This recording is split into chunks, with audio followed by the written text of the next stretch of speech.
This is lunch! So, tara. Kwento-kwento habang kumakain. So yun na nga, at ito na yung pre-workout meal natin. Pasta na naman. Tuna pasta to na spicy na merong 2 whole eggs. Para sa maraming activities, kailangan natin mag-carb load para sa energy. Para may gagamitin tayong energy. So, ayun na nga. Bakit ba in-intro ko si Lance? Kasi yun yung magiging topic ng kwentuhan natin ngayon. Kasi alam naman natin ngayon na si Ate Lance, Ate Lance daw. Sikat na sikat kasi siya ngayon. Diba? Pero ang masasabi ko lang dyan, hindi lahat kasi ng tao may chance na sumikat or ano.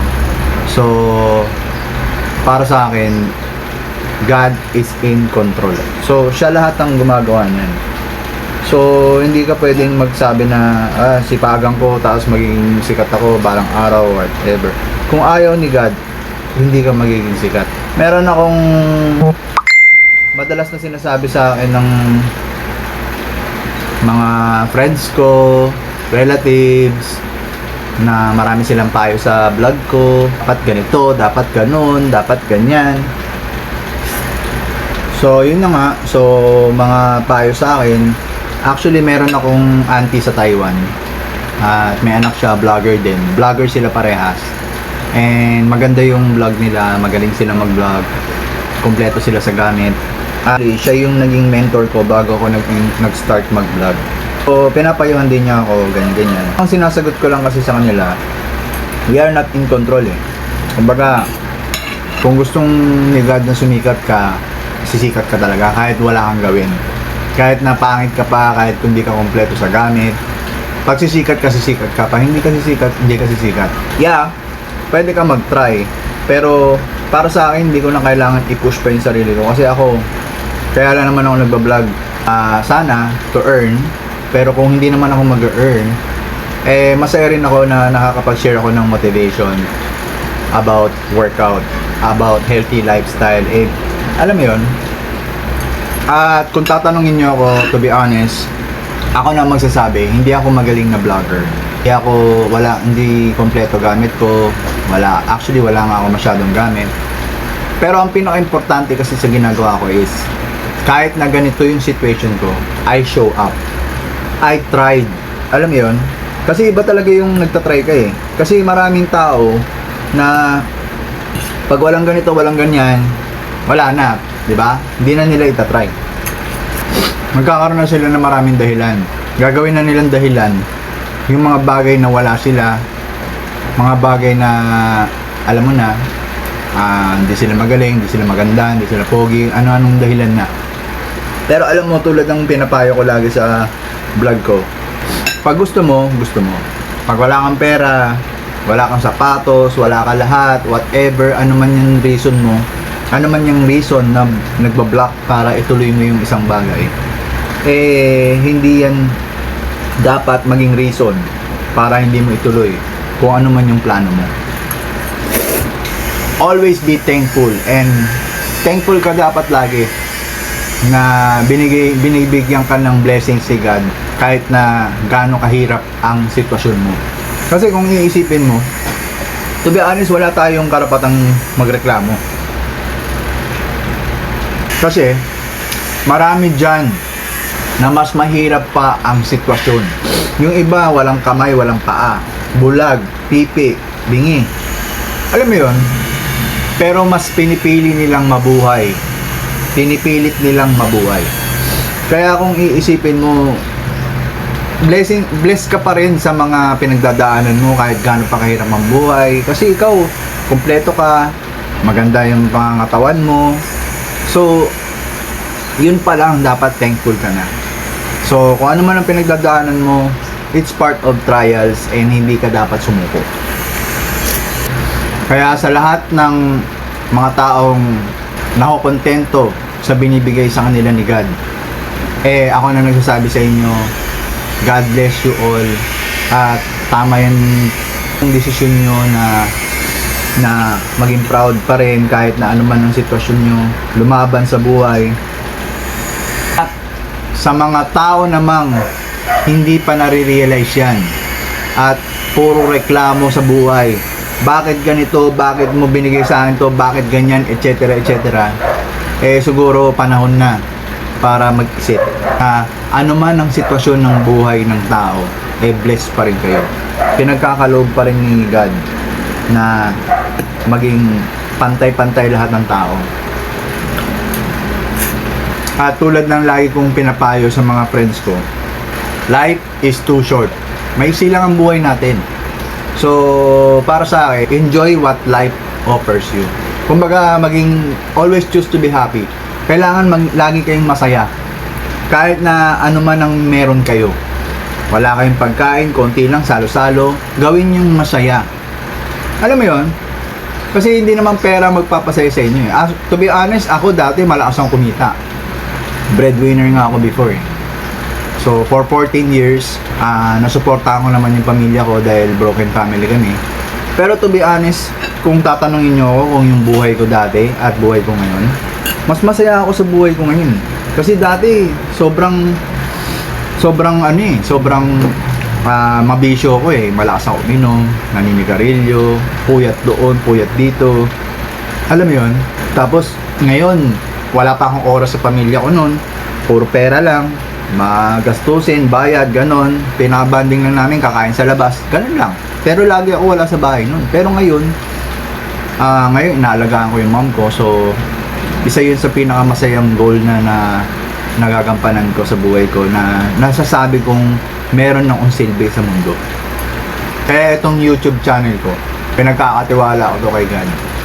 Kung gusto niyang kumita ako dito at makatulong ako ulit sa pamilya ko, well, masaya ako. Pero kung if ever na hindi niya ako pagbibigyan sa hiling ko na kumita sa YouTube, masaya pa rin ako.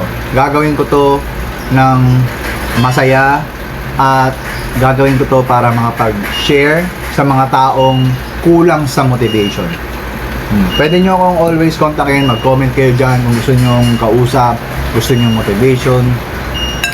Chat lang kayo, message lang kayo sa akin. Anyway, ano pala ngayon, medyo hectic ang schedule natin ngayon. At kasi magma-market tayo, tapos ng market, mag-workout pa tayo. Leg day na naman tayo. Tapos, dediretso tayo sa Sokal, sa People's Park, dahil meron kaming community run mamaya. So, a-attend pa tayo nun. So, kailangan yun, lahat magawa natin ngayon para maging productive tayo. So, yun, samahan nyo ako ulit sa ating journey. At mamaya, mag-workout na naman tayo at para masaya. So, kita-kits. So yun, tapos na nga tayo mag-market at ang ganda-ganda tingnan ng rep pag kumpleto na uli yung meal prep natin. So ayan na yung chicken natin. Tapos meron na tayong mga eggs. Ayan, ang dami nating eggs. Meron pa sa baba, ayan, eggs. Tapos yung Greek yogurt para sa salad. Marami ring vegetable for fibers. So yun nga guys, at ngayon mag-workout na tayo pero kulang na tayo sa oras kasi kailangan natin pumunta sa Sokal. May event kami ngayon ng 6, 7 talaga yung workout namin doon, pero 6 kailangan nandun ako kasi kailangan natin silang tulungan. So ngayon dahil sa kulang na tayo ng oras para sa leg day natin, ang gagawin na lang natin is compound exercise. So ano yung compound exercise? Yun yung mga nai-hit lahat ng part ng katawan mo. So anong gagawin natin? Deadlift, squat, at hack squat. Yan. So, yung tatlo lang ang gagawin natin kasi kailangan natin humabol sa Sokal. So, tara.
Ayan, so tapos na tayo mag-compound exercise. So, ano lang naman yun, 3 sets, 12 repetition. Tapos tara na, cold shower na, rekta na tayo sa Sokal, sa People's Park para sumali sa event. See you guys. So yun nga guys, at papunta na tayo sa People's Park. At ang ganda ng panahon, sobra. So see you guys mamaya sa event namin. Ito, naglalakad na ako. Okay guys, assemble. Assemble guys. Lahat po ng runners, please assemble. Form 3 lines. Form 3 lines. Go guys, go, go. High knees, higher, higher. High knees, higher, higher. Higher guys, higher. Go, go, go. Higher. High knees, higher. Swing, swing, swing.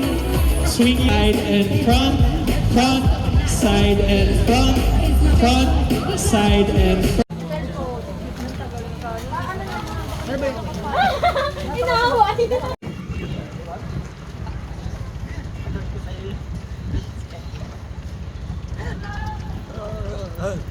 Hello guys! Yan, grabe, sobrang daming nag-attend sa event namin. So, ine-expect lang namin is nasa 70 ang pupunta, pero umabot kami ng 130 plus. So, sobrang saya.